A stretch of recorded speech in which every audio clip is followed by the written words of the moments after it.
RAPID plus TCT live interview, and we're talking to Jeannine Kunz, Vice President of SME. I'm Bill Koenig, a Senior Editor of Manufacturing Engineering, which is published by SME. So Jeannine, let's just ease into this and just describe what you do at SME, your responsibilities. Thanks, Bill. I oversee the education and training area of SME. As you know, SME has been around for 80-some years, and certainly education is a core part of our mission to advance manufacturing. The role I play is overseeing all the education that we do for manufacturing, everything from the production floor all the way into leadership and across all different sectors within manufacturing. One of the main educational issues with manufacturing is the need for much higher skilled workers. At this show, some of the exhibitors are showing more automated systems and so forth. Just wonder if you could go into that in a bit, in the sense, why there's a need for the more highly skilled workers. Well, there's a very significant need right now for highly skilled workers. One of the challenges is just even getting people into the industry. That's certainly part of our challenge here in manufacturing. So we come to a show like this and we see all the advanced technologies and all the cool new things that are happening. And for manufacturing, that's a core part of development, right? It's a core part of advancing, is creating new innovation, new capacity within our organization. The other challenge, though, is finding the people who can execute on that. So one of the things we do every day is when we work with manufacturers is try to assess where they're at in terms of the capabilities of their organization. All too often, unfortunately, some organizations are still fighting some just very basic development of skills within manufacturing. So we're sometimes dealing with, GD&T and blueprint reading and challenges along what one would say has been around since the 1970s and very fundamental manufacturing processes.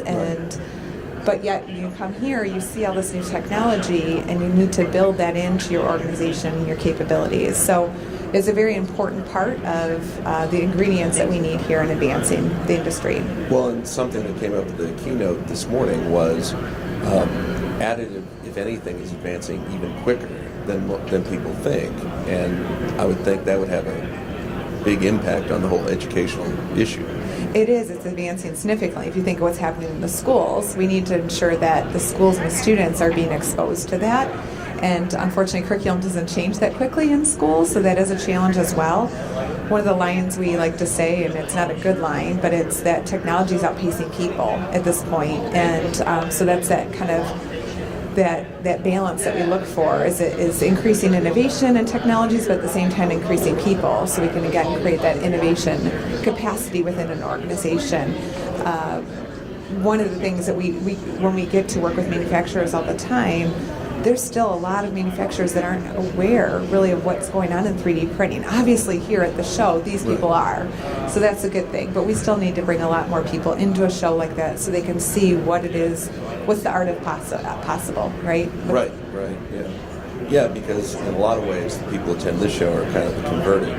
Yes. And what you're dealing with are the people who either are not converted or are not as aware as they should be. Yeah, we have a good mix. We have some people who, they've heard of it, they don't really know how it would apply to them yet. And then we have people who are on the journey and who we just launched here at the show, Fundamentals of Additive Manufacturing Certification, the first ever, because we are seeing it move more into manufacturing. Certainly, as you said, this show alone has been growing significantly over the years. Still a lot more awareness needs to happen, but for those that are on the journey, we also work with a number of them to figure out what impact does additive have on the engineering, the production roles. You don't see a lot of additive roles just yet, but you certainly see the incorporation and questions from manufacturers on what does this mean to existing job roles, and that's part of what we do and help with companies. So just so this interview doesn't end on a total downer, have you seen improvements in among some manufacturers in terms of educational awareness?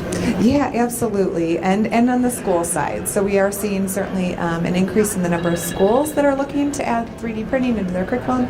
But to your question about the manufacturers, I was just in Atlanta inside of a very large company. I won't mention the name, but they do a lot of maintenance and repair. And they had just started up a 10-person, department around additive to incorporate. They do a lot of traditional machining, but they're certainly looking at how to incorporate it. And so we see it from that perspective, but we also see a really good, nice increase, as you said, on the skill set of people. Any particular schools you think doing a good job with additive? Like, for example, at the University of Louisville, UL established a training center. Georgia Tech. Yeah, Georgia Tech. You've got Milwaukee School of Engineering. Yeah, so some really good examples. I think the University of Louisville, as you said, with UL, and SME certainly looks to partner with them on the good things that they do there in the lab, and how do we complement that with maybe some online learning or other elements. So the industry really is trying to pull together and figure out how we can best support the manufacturing industry. Okay. Well, we'll leave it there. Listen, thanks everybody for listening, and there'll be more interviews up here throughout the day. Thank you. Thank you. Thanks.